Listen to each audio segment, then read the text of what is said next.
Alright, hello everybody. I'm Michael here alongside of Manuel. We're coming back to you with another Hebron Talks episode. Today what we're going to be talking about is the history of coffee. So yeah, we're very excited to dive into this one. And so if we start from the beginning, why don't you start us off, Manuel?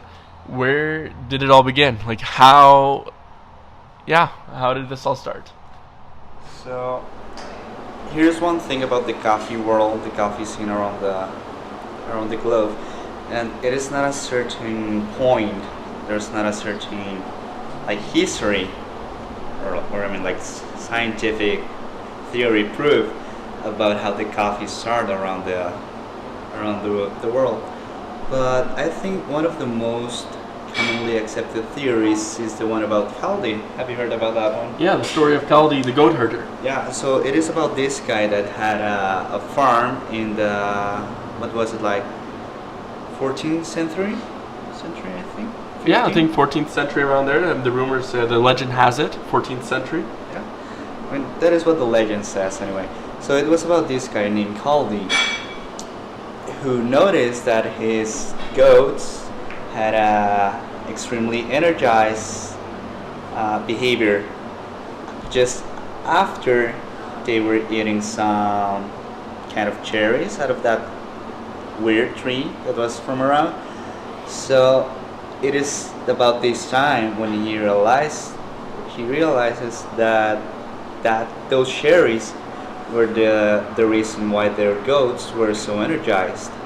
So I think this was on North Africa back in those times, what we nowadays know as Ethiopia. And it was something about that. What can you tell me? Well, yeah, after that, after he found out that the goats, they got these were very energized, and he reported that to the local head of the monastery, who actually made a drink with the berries, and found that it kept him alert and it kept him awake throughout the long hours of evening prayer that they would always have. So yeah, the monk then shared his discovery, and the knowledge of the energizing berries soon began to spread. And because it was something very new. A new discovery, something they hadn't learned from before, and it began spreading really quickly across the Arabian Peninsula, and it began a journey which would bring these beans around the world.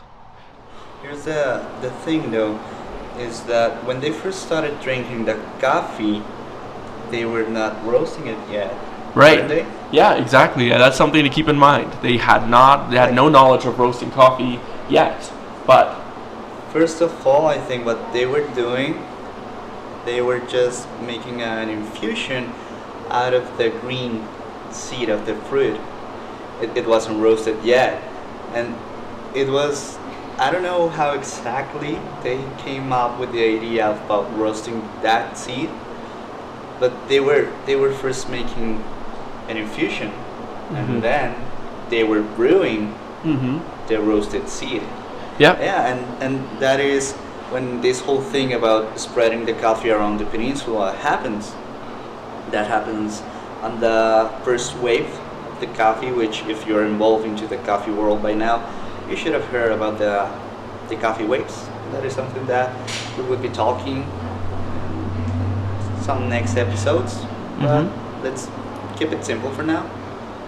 Alright, so that is the start of the first wave, and then, from there, the cultivation and trade of coffee began on that Arabian Peninsula. So by the 15th century, coffee was being grown in the Yemeni district of Arabia. So still to this day, there's a lot of heirloom coffees that can, trace their roots all the way back to then.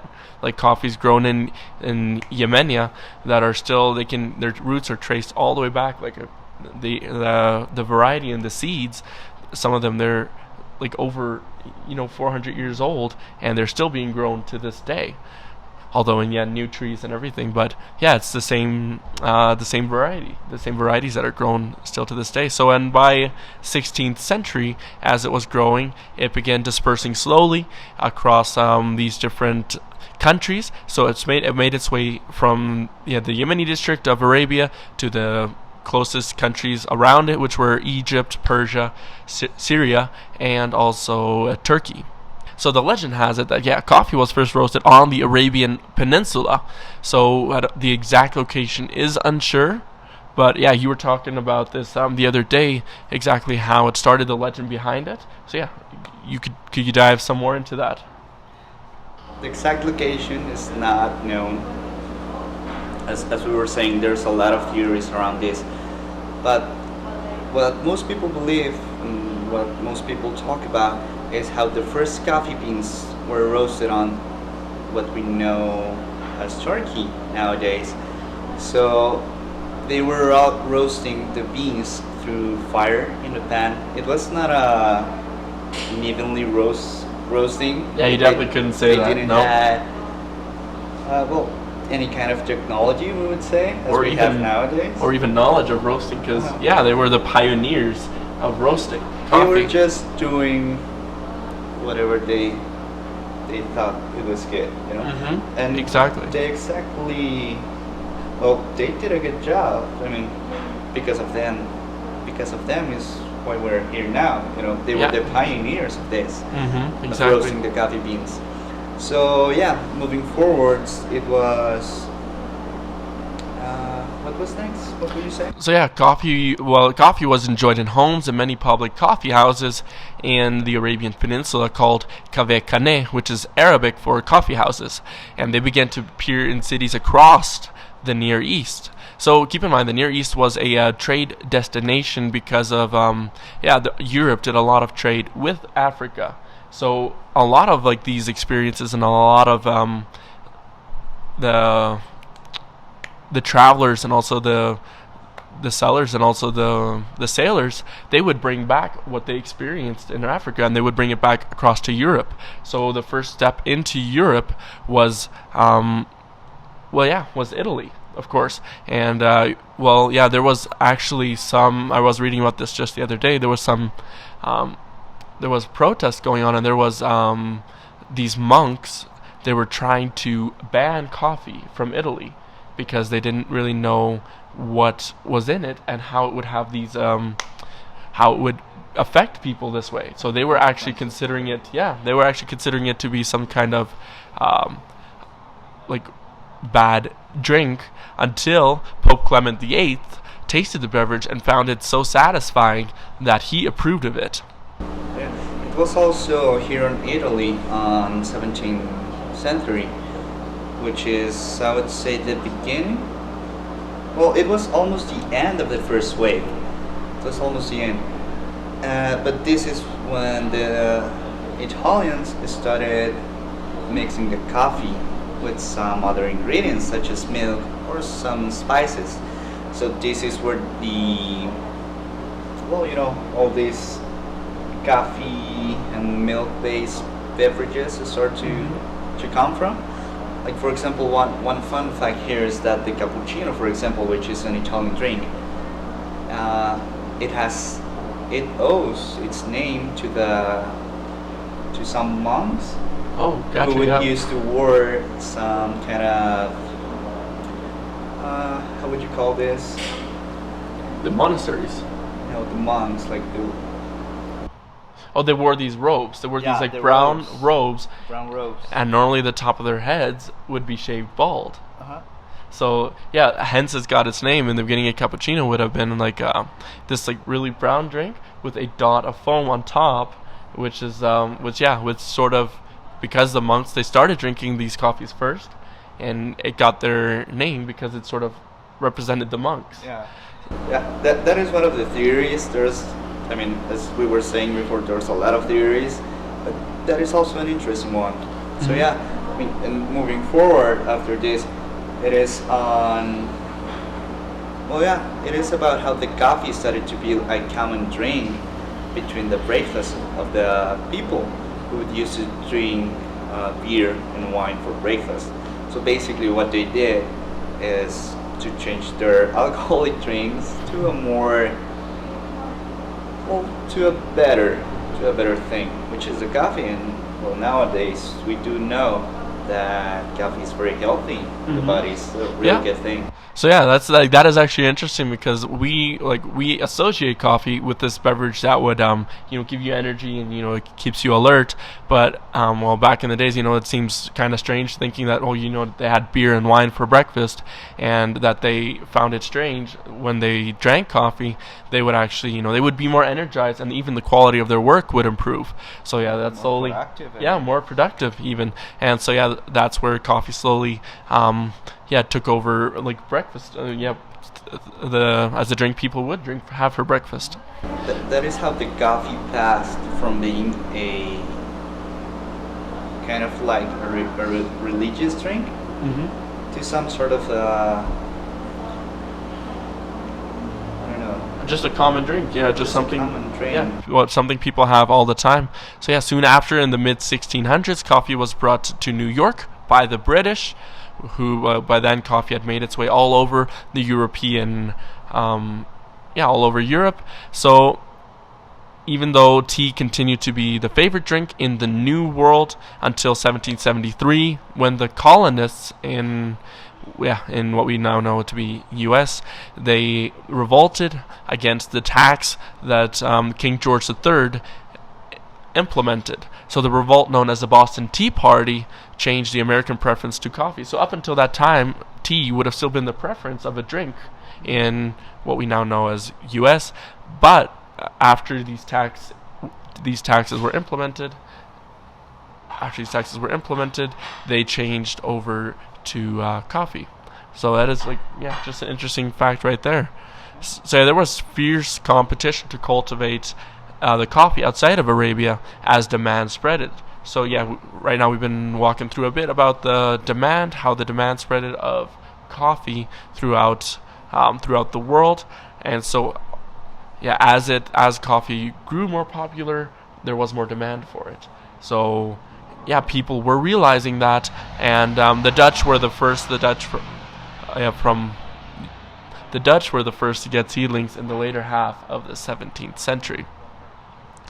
So yeah, they first attempted to plant them in India, but they failed at that. Their first successful attempts to plant these seedlings, they were in Batavia on the island of Java in what is now known as Indonesia. So this is really interesting fact right here, because up to this day you will still see, even in commercial coffees, they are really pushing for they're really naming, a lot of coffee is named Java. So you see that name in coffee in a lot of ways, and on a lot of different coffees you see the name of Java, which is interesting because that was the first place that they were able to successfully grow coffee outside of the peninsula of Arabia. So yeah, and from there the Dutch, they expanded the cultivation of coffee to nearby islands of Sumatra and the Celebes. After the Dutch had successfully planted coffee on the island of Java and also Sumatra and the Celebes, the mayor of Amsterdam in 1714, he gifted King Louis XIV of France a small seedling of coffee, a small plant of coffee, and he planted that plant in his botanical garden. He planted the plant in the Royal Botanical Garden in Paris. In 1723, a young naval officer by the name of Gabriel de Cleo, he was able to obtain a seedling from the king's plant, and according to de Cleo in his writings, after they ran into some troubles with the weather, and also they had a pirate attack happening to them, he would share his water rations with this coffee plant, trying to ensure that it would make it across the ocean to the new country. Gabriel de Cleo, he managed to transport that seedling safely to Martinique, where he planted it, and that seedling up to now is the reason for the spread of over 18,600 trees on the island of Martinique, from where that seedling was brought to a lot of different parts of Southern America as we know it today. including a lot of islands of the Caribbean and also Mexico. So yeah, this although the coffee was already growing in the Americas before this seedling, there is reports already of the coffee having grown there in the French colony of Saint Dominique and also the Dutch colony of Suriname since 1718. So yeah, going back to that, there was a lot of missionaries and travelers that continued to carry coffee seeds to the new lands, and coffee trees were planted worldwide. Yeah, Manuel had an interesting fact for us about Mexico. So yeah, it is about those years where when coffee is introduced to Mexico through Veracruz, and it was funny how the perception of coffee has been changing through the time, because I think there is record of this, I don't know where, but I think there is, that the coffee was selling as a miracle tonic that can cure you from diseases such as cancer, pain, and well, a lot of things, which is also that you can see nowadays too over the internet. Could be, I don't know, there's a lot of theories about that, but it has been scientifically proved that the coffee can improve your health. Coffee can improve your overall health. So yeah, just a fun fact about how the coffee was first introduced to Mexico. Mm-hmm. So yeah, and as coffee kept growing and people kept consuming it more and more, by the end of the 18th century already, coffee has become one of the most profitable export crops, and today it is one of the most profitable exports right after crude oil. So it's an interesting fact. I mean, crude oil is used to make gasoline and petrol. So right after crude oil, coffee is one of the biggest exports across the world, and it just goes to show how much of a staple coffee has become in not just our homes, but also across the world. And I thought that was quite interesting how it has grown to be this giant industry, and all just from going back to the beginning, Caldi's goats eating these. When it started. Yeah, that's where it started, and it's just amazing how they managed to bring it across over 5 centuries to where we have it now. And it's just even though Mexico was a little bit late to the scene, Mexico was a little bit late to the one of the later countries where it was brought in, but today Mexico is the 12th biggest exporter of green coffee. So that was just quite interesting how it has grown. And Mexican coffees would normally be used as they're normally considered to be good, very mellow with these very nutty tastes, and normally considered in what you would say in these I got lost there in my chain of thought. The blends? And blends, exactly. They would normally, these Mexican coffees would normally be considered a good blend component, although there is so much more to the Mexican coffee as well than that. And currently, coffee is grown in Mexico in over 12 states, is it? In over 12 states. And, sorry, not over 12 states. It's grown in 12 states of Mexico. And, the scene here has just really grown quite a lot. And, and even going back to that, despite the origin of coffee being cultivated in Ethiopia, Ethiopia wasn't it is today. Nowadays, it is the 5th biggest exporter, but it wasn't up. It was up until the late 1880s, where it was still only producing about 50,000 to 60,000 kilograms of coffee, which is 50 tons or 60 tons of coffee. And it wasn't up until the founding of the port of Gambela that coffee would grow exponentially in Ethiopia, to where nowadays despite the origin of coffee cultivations in Ethiopia, the country produced a very small part of coffee, and it was estimated that it was producing between 50,000 to 60,000 kilograms of coffee in the 1880s. It wasn't up until 1907 when they founded an inland port of Gambella, where they finally were able to export coffee at a larger in larger quantities, where the coffee cultivation grew exponentially to where nowadays Ethiopia is the sixth largest exporter of coffee. And while in 1927 and 28, over 4 million kilograms passed through that one port, nowadays it exports roughly 300,000 tons of coffee every year. And speaking of the coffee here in Mexico, coffee plantations in Mexico were late. They were late to arrive on the scene. So yeah, but it has been a booming industry in Mexico, where nowadays coffee is one of the biggest exports Mexico has to offer. I think so. Like, although Mexico was a little bit late, I think nowadays coffee has such an impact in what is Mexico economy. It's producing a lot of work. It's getting, I think, mostly like nowadays it's having like its huge boom. I don't know if I would say it's on its peak, probably.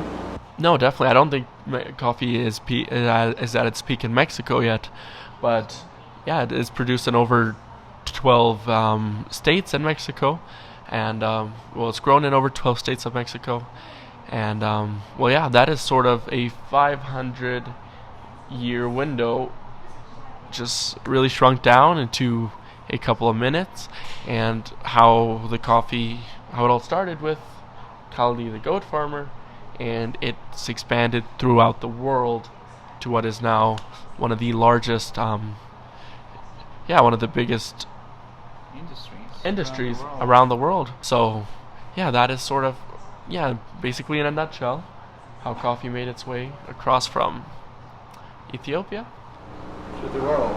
through the world. So yeah, coffee has had quite a long run, and it's not over yet.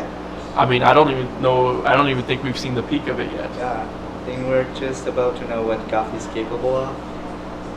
But I don't know. I hope we get to see that. Yeah, exactly. So this is sort of the physical history of coffee. In the next couple of weeks, we will be talking about what is called the waves of coffee, and how they have changed the coffee culture, and also changed a lot of things in the coffee industry throughout the years. So we'll leave that for our next time.